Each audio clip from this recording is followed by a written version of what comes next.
أعوذ بالله من الشيطان الرجيم.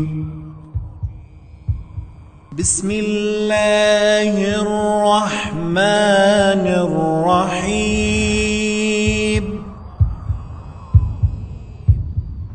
ألم تر كيف فعل ربك بأصحاب الفيل؟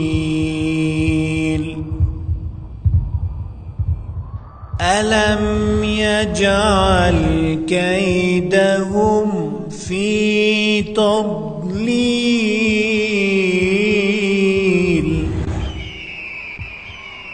وأرسل عليهم طيرا أبابيل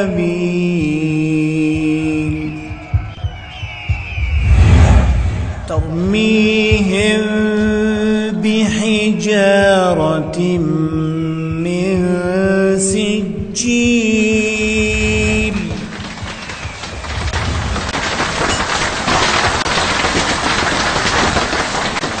فجعلهم كعصف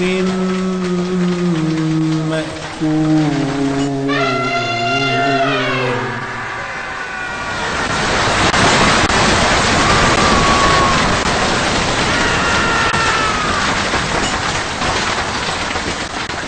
صدق الله العظيم. فماذا تعلمنا من هذه السورة الكريمة؟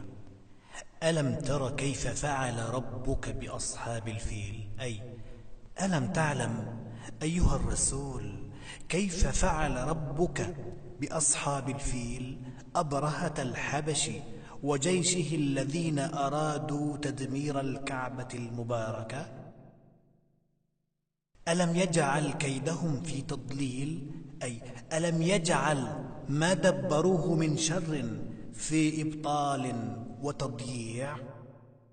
وأرسل عليهم طيرا أبابيل ترميهم بحجارة من سجيل وبعث عليهم طيرا في جماعات متتابعة تقذفهم بحجارة من طين متحجر فجعلهم كعصف مأكول، أي فجعلهم به محطمين كأوراق الزرع اليابسة التي أكلتها البهائم ثم رمت بها.